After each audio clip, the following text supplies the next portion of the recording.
All right. Hi, everybody. This is Mr. Vidales.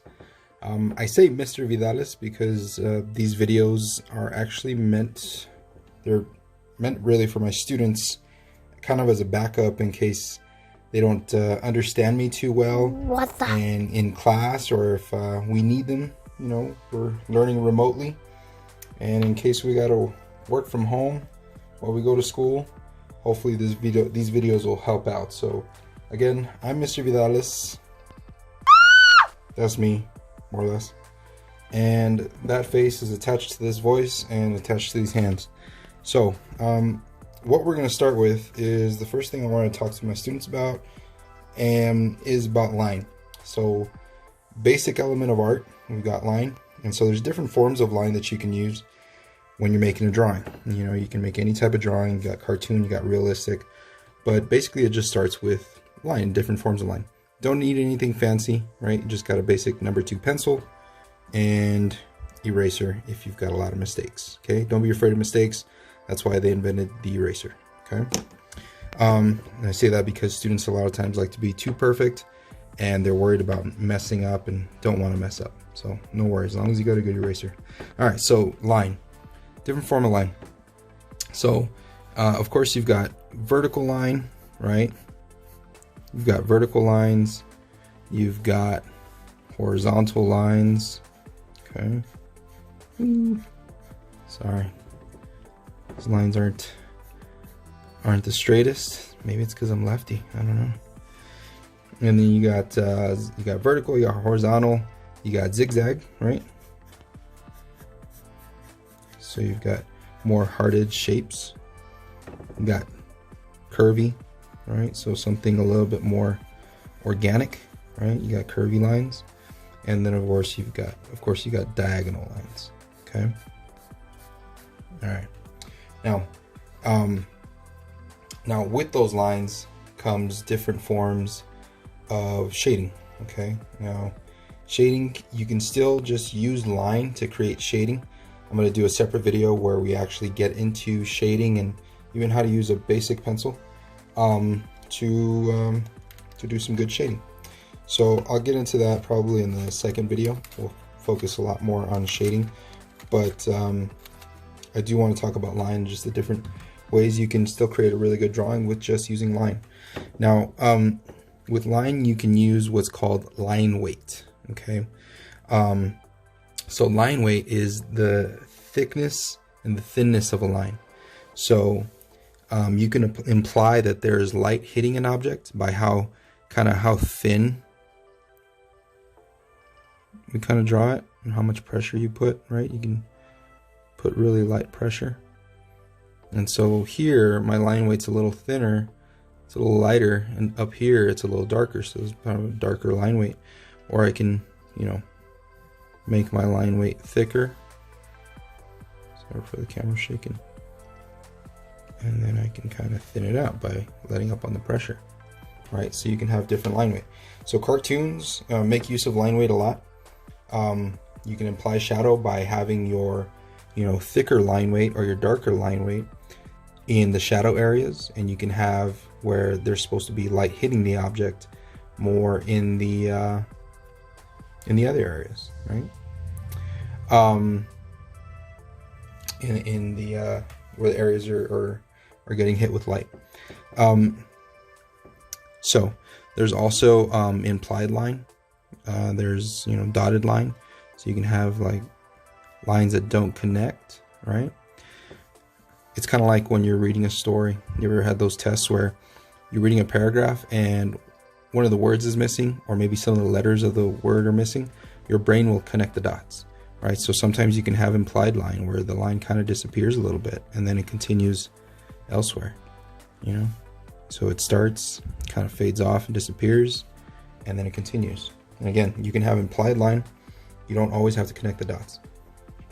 All right, so again, with line, we can use this to create shading. So we're going to use a lot of vertical, horizontal, diagonal. I'm going to use probably a lot of the curvy right now. I'll use a little bit of the zigzag. But with that, we can create shading techniques, which are called, one of them is called hatching. I'm sure some of you have already heard of some of these if you happen to have taken art in middle school, even an elementary age. So you might have heard of these techniques already. So you've got hatching. So hatching is basically kind of like this, where you have lines going in a direction, and the further out you space them, you're kind of implying that that's where light is hitting the object more. Versus if I start to really squeeze them together and eliminate the distance in between each line, it's implied that that is now in shadow. Okay. You can also use this to kind of create the illusion that the object is kind of curving. Okay. Drawing. I tell my students drawing is a magic trick. You are creating the illusion.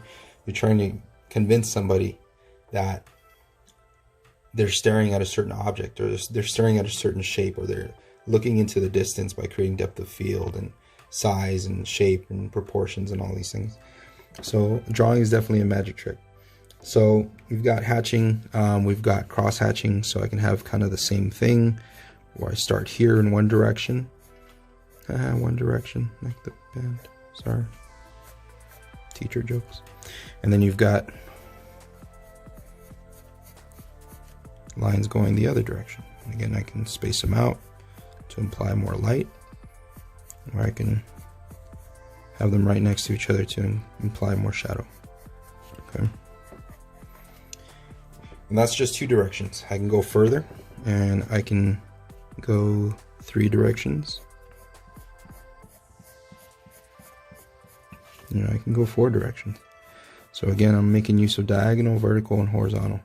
And now I've really made that look like it's in heavy shadow. And I can have it kind of fade. Okay.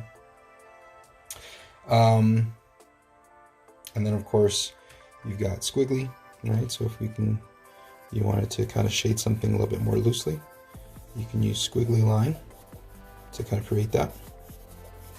Right.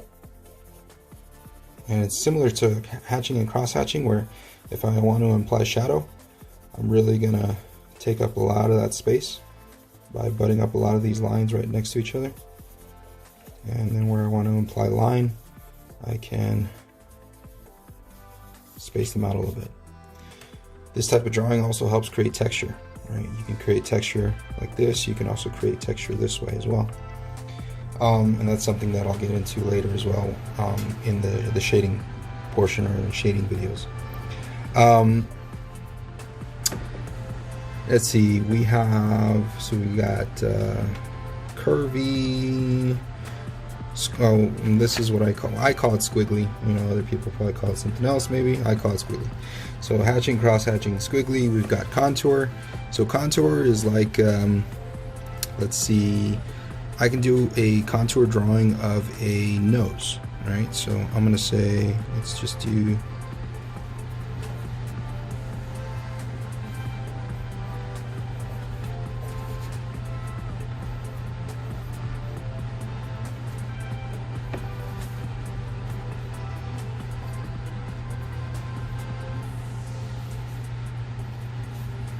so I've got a contour drawing of nose. So a contour drawing is basically like the outline. Okay, that's the outline. It's just like a very simple version of a cartoon. Think Mickey Mouse when he's not filled in, he's not colored in. It's just a line drawing, an outline drawing. So it's a contour. And then you could have cross contour. So okay, so cross contour just simply means that we're going to take line and we're almost going to follow the shape of the object with line. Okay, now in a drawing, when you guys are doing this, whether it's shading or shading with blended rendering or blended shading, or if you're using line, it's important that your lines, your cross contour lines, kind of follow the shape of the object. So I'm going to try to curve my lines according to either how I see or how I imagine that the shape is curved. Okay, how it bends, or if it's straight and angular, I'm going to bend my lines and draw them as such. Okay. And again, you can really provide a lot of information as to how these objects are shaped based off of how you kind of curve your line. I'm just going to kind of extend down here.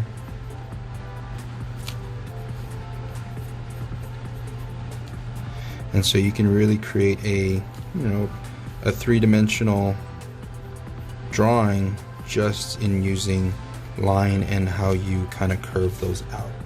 Okay, so I'll probably extend that out more. Alright, so not the best nose there, not the best example. I'm sorry. I'm a little nervous. I'm sorry. Every teacher gets a little nervous, a little stage fright at the beginning. But once we've started and we're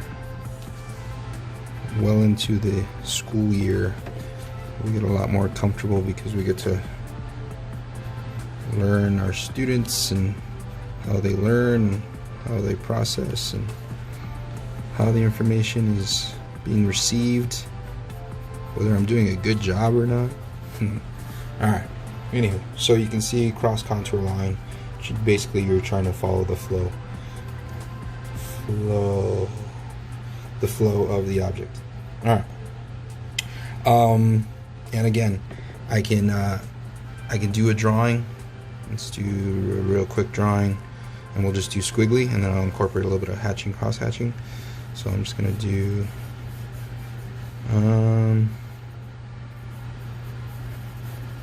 okay, so the fun thing with squiggly, well, again, I call it squiggly or using curve line, is that you have the freedom to make some mistakes. Mistakes are okay, especially with this one. You can kind of hide them and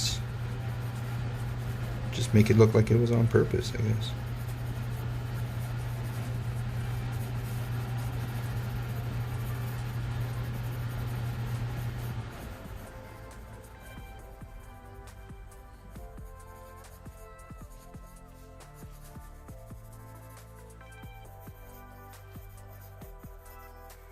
So I'm going to start this off with squiggly, and then I think what I'm going to do is I'm going to kind of tighten it up a little bit with some hatching and cross hatching.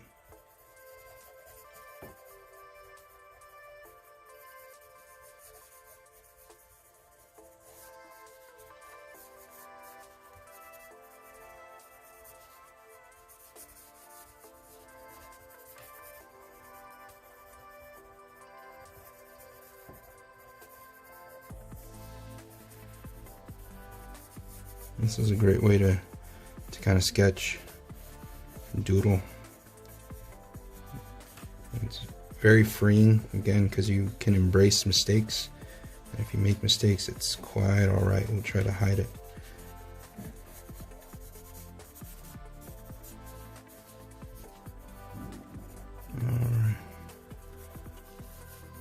Alright, so let's say I'm good there as far as my squiggly drawing. Now I can go back in and I will use, sorry, could have used me sharpener.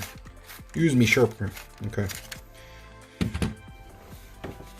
And so I'm just gonna kind of go in and use a little bit of hatching.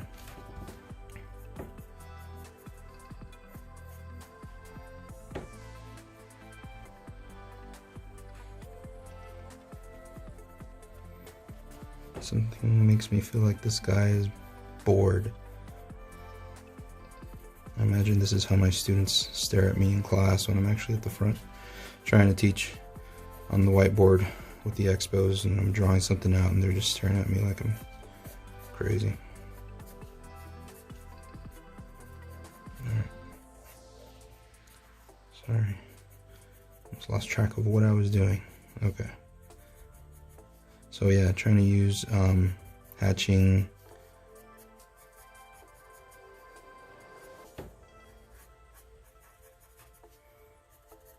And use cross hatching. So let's do some hatching, cross hatching.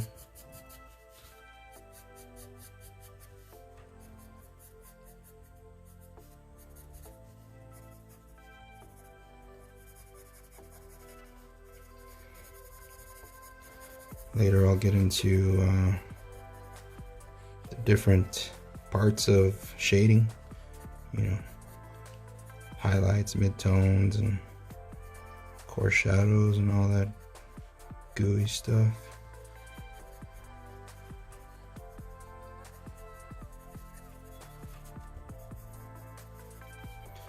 Sometimes it's hard to stay in just hatching and cross hatching mode, at least for me. I've seen some artists and illustrators that are really good. They get real, I want to say OCD, but it's more focused. They're really good about staying focused on the technique that they're really trying to do. I sometimes forget and I lose focus and I'm all over the place, and I'm doing a little bit of squiggly, a little bit of hatching, cross hatching, whatever works. It's art, right? You can kind of make it really, as long as you make it work, it should be good. Unless you're being paid to do something very specific, then I guess you don't have that freedom because you're getting paid for it. And that's what they want, right? Anywho, that's a whole different story. Alright, so you guys get the idea. Okay. Sorry. I'm an artist, I just want to keep going, keep going, keep going. Alright, so that's kind of it, I guess, for the first lesson. So, again, you got different types of line. You got your vertical, you got your horizontal, you got your zigzag, or, you know, your hard edged. You got your curvy or organic, you got your diagonal. You've got line weight, right? We've got thickness and thinness of a line, or the darkness and lightness of a line. And again, you can really imply shadow and light with how you put this down as well. You've got implied line, where it doesn't really connect. It's almost like dashes, right? Skips a bit, but your brain will put two and two together. You got, as far as shading techniques with all this, you've got hatching, you've got cross hatching, right, where they crisscross, and again, you can go as many directions as you need to. You got 1, 2, 3, 4, right? I can go more, and that helps you to create shadow, helps you to imply light as well. You can create texture, and again, you got curvy / squiggly line. You can create texture or implied shadow, implied light. Separate your lines so the light's implied, or put them closer together so the shadow's implied. And then you've got contour lines, which are kind of like the outlines of the object, right? And you got cross contour lines that kind of follow the shape and curves of the object, so you can really understand how this thing is shaped or how it's formed. Okay. And then of course, like I said, you can do shading, not just with, you know, that smudge shading, where it looks real realistic and smooth. You can get some really good shading, and you can get some realistic drawings by really tightening up your hatching and cross hatching. I've seen a lot of great artists and illustrators do some really great drawings with just simply line used as their shading technique. Okay, so that's it. So that's lesson 1. I think lesson 2 we'll get into shading techniques. And again, I'm just going to be using probably a number 2 pencil, a regular number 2 pencil, because, you know, we're quarantined and my students will probably just have basic supplies. So we're going to make it work with a regular pencil. And so I'll show you guys how to use that to create some really good shading. And we'll use some other supplies and materials, basic household stuff. All right. Thanks for watching. See you guys later. Bye.